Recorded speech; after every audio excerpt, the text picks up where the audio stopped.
Here's the apple tree. That was the one with the vigorous 2 shoots, and the blueberry. That's the one I want to pull over. This, you can see the smaller one right here is the one that I'll pull over. I found they train better when it gets a little bit warmer out. I think with the cold weather, they are kind of more stiff and inflexible, whereas when it gets a little bit warmer out, it's easier to pull it down. So I'll probably do that then. Or I may just forget about it and it'll probably grow like that, but either way I think it'll do fine. And let's see, that's a plum tree. Doing alright. Oh, it's starting to bud out. Little tiny bit.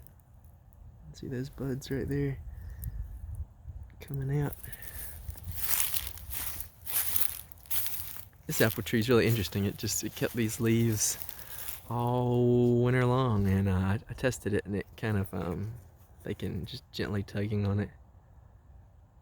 Well, it's not gonna do it today. I don't want to rip anything. I pulled a few off below it just by gently tugging at it, but it wants to keep those on, so I just let it.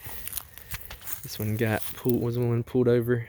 It's still just left like that. I need to clip that off. Hopefully this is encouraging to people who don't get to do the stuff they need to do and everything turns out alright. Hopefully it's encouraging in that way. This is an apple, yeah, apple. That's one that grew pretty tall, about 6.5, 7 feet. Little cherry. Can't tell if this is one that's gonna bud out or if it's oh yep, looks like it's doing pretty good on this side right down there. So I think there's a few blooms at least. So hopefully it'll hang in there. We'll start back on the other side and come back. This is the pomegranate, and the pomegranate right here. It's the plum tree. There's a blueberry right there, and still haven't moved that plum tree. Looks like it's not leafing out quite yet, so I'm still good. I may try to move that today along with the other things. If I can get done everything I need to. Plum tree right there. That one's not really, see the bud slightly breaking on that one. Apple tree. 2 blueberries on this one. Right here and right here. That apple tree's doing really healthy. It's when I added the mound in late in the year, and they've really taken off once that's happened. Pear tree. Need to put a mound around that one. Apple tree, kind of struggling down there, right in the center. Try to help that one out this year, make it a mound too. Privet's really growing out around this pear tree. Oh, there's a pear branch. Hopefully it has some good fruit on this one. These will probably be flower buds right here on the end. Just if they do like I've seen them do before, all these should be. So lots of flowers potentially on this one. Most of those should be. So hopefully have lots of tasty pears on there. You can see the ones that are flower buds usually are, like just looking at this one, they're kind of thicker, and they have, whereas the vegetative buds will probably be like these right here.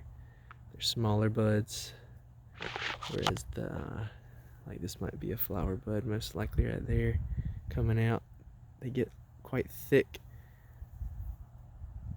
a lot bigger and thicker than just the ones that'll make leaves by the vegetative buds is what that is. And just take a little walk around this tree. It's so big, just to see what's going on.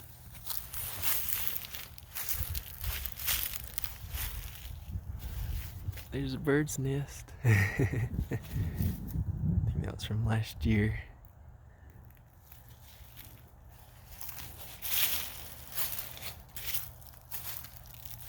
One branch, it's funny how it kind of this one branch kind of stuck way out, and it produced most of the fruit for a long time, but now I think it's kind of having to, it's producing some more vegetative Hope you can see, like, that's probably a fruit. Those big buds right here, these are all will be probably fruit blossoms right there.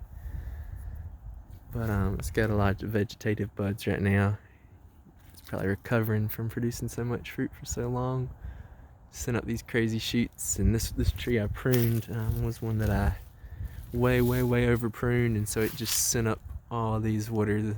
That's what happens when you over prune a big tree, and I tried to you know, clip them out and encourage it to grow over, but eventually just the pear tree is just so vigorous, there's multiple branches just going straight up in the air off that, but we'll see how it does.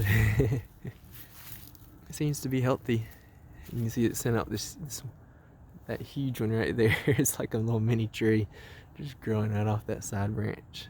It's kind of interesting, but looks like it's doing okay, and it just likes to grow super crazy thick and wild, so just let it do its thing. Got a plum tree right here. It's about 5 or 6 feet last year. There's the apple tree right there in the middle, and again 2 blueberries for this one. Nothing else planted. I'm probably gonna plant out some fence fell again on this one. Probably means I need a different fence. Need a bigger one to put around it. We've been having some wind and crazy hard rain recently, so it's probably blowing it over. I've got an extra bigger one though I need to put up. These are just some branches that I've been meaning to cut up and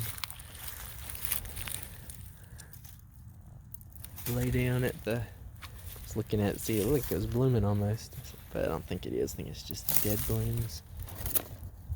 This is an elderberry. It's got some buds coming out, or yeah, blooms coming off there. You can see the little green coming from some of these buds. This part right here, it continues. This is part of it, right? Let me get the camera on it. That's part of it right there. Kind of set it on this limb, but I don't think I didn't quite bury it enough. I may stick this in the ground and just let it layer, making, and you know, that like it's kind of like air layering, but you just put it directly in the soil instead of having it in the air, and it'll make a new elderberry. And I may take cuttings and just stick them, as I've heard the elderberries will root pretty readily, but depends on how brave I get to which one I want to do, but I haven't decided yet.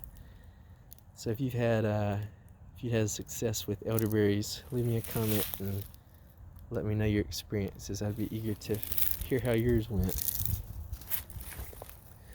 This is a cherry right here. Doing okay. I think that's everything on this row. I'll head back to the other end.